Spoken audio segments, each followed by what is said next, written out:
Lesson 11 introduces you to the subjunctive. This is something that often seems to strike fear into people, but in Greek really shouldn't.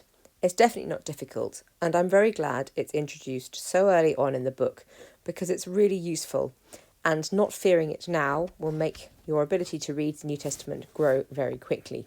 First of all, what is the subjunctive?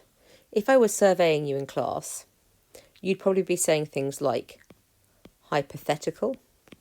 You might say unreal, you might say would, could, should, or potential, or might, may.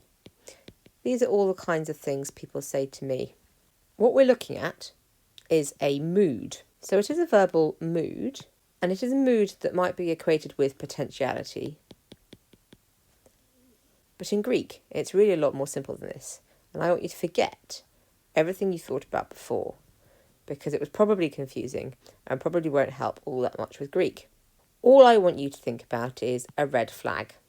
The subjunctive, for me, is nothing more than a red flag in Greek that says, pay attention,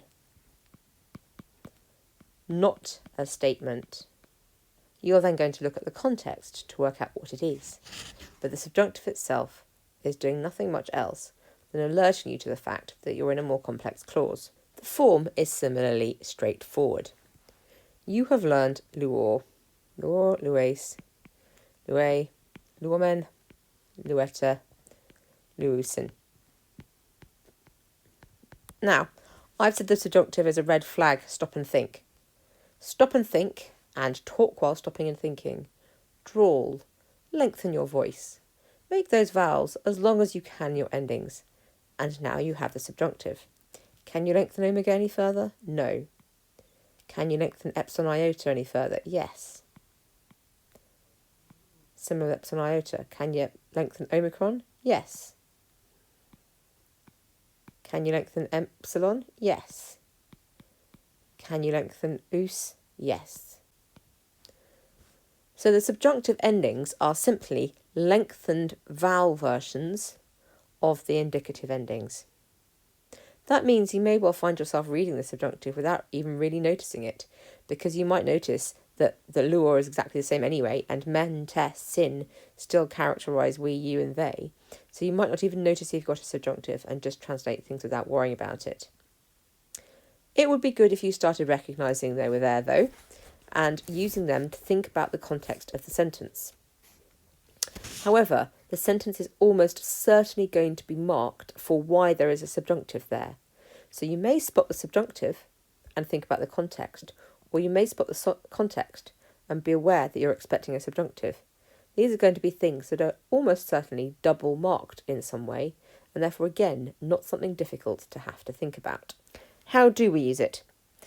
There are about 6 categories you will come to learn over the New Testament. 3 of them are introduced here. And now that you've got those 3 under your belt, you'll be able to read an awful lot more text. The first is an indefinite clause. You learnt the relative pronoun in the previous chapter, hos. Who. Add the word an to it, so you get hosan, which could just about be one word. It is possible to print that as one word. In most of the New Testament editions I've seen, it's printed as 2. You get whoever. So this is the indefinite relative. You could make any clause indefinite though. Hote, when. Hotan, whenever. A, if. Aeon, if ever. Start with the word ever in English and then work out what you'd actually say afterwards. They are indefinite. We're not great at expressing indefinite in English, so quite often we don't actually express the indefinite bit, but the Greek will mark something very clearly as telling you that a sentence is indefinite, that we are unsure about it. It is a vague one. So indefinite clauses are marked by an un. If you see un, you've almost certainly got an indefinite clause. There is one other place where you might see it, and we will cover that eventually, but it's not very common. So, indefinite. Your next marker is hinna. Dobson gives you one of the best explanations of hinna I've ever seen later on in the book, but at the moment, it's your purpose clause marker. So he's also glossed it as so that. In English, we are told to say in order to for purpose. I go to the shops in order to buy milk. Although we wouldn't on the whole say the in order bit. So you may just want to say to in English. If you see hinna and a subjunctive, translate it as to, in order to, or so that. So you might spot the subjunctive and then notice the hinna, or you might spot the hinna and notice the subjunctive. Either way round, it's a nice clear single word marker that you're expecting a subjunctive and will need to think about putting in some kind of purpose clause, probably. The last category you've got is the jussive.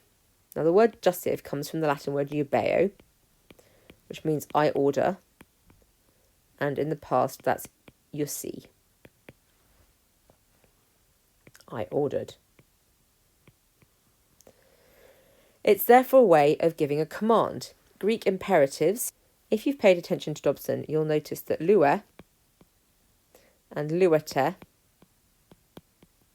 are ways of saying untie or loosen. They're both second person though. What happens if I want to say let them eat cake?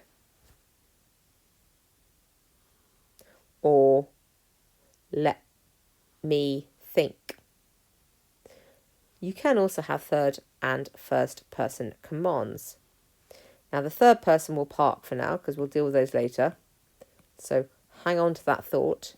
Let them eat cake will come. What we're thinking about now is going to be the first person commands. And you can do those in Greek with a subjunctive. So when you're reading first letter of John, agapormen, let us love. That's how you're going to say, let us do something. It's your first person plural command. You may also see the term hortatory. This comes from the Latin word hortor.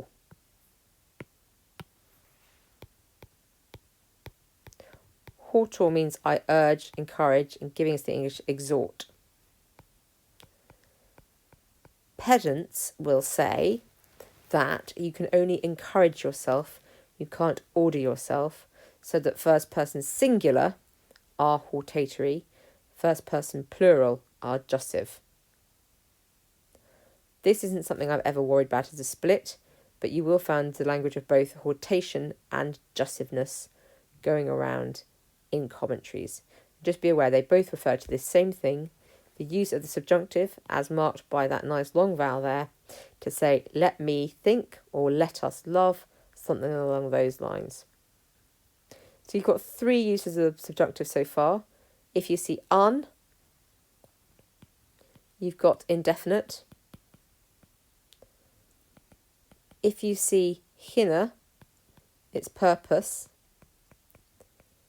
And if it's first person, and as a command probably in a short clause, then it's going to be jussive. So you can only have jussives in the first person. Obviously you can have first person indefinite and purpose clauses. So the first person isn't exclusive to the jussive, but it is necessary for the jussive. And you'll also see that they tend to be short phrases and have vocatives in them and things like that. The other kinds of contextual markers you'd expect for an order. We'll add the rest of the uses later on in the book, but that should give you plenty of material to go on for now.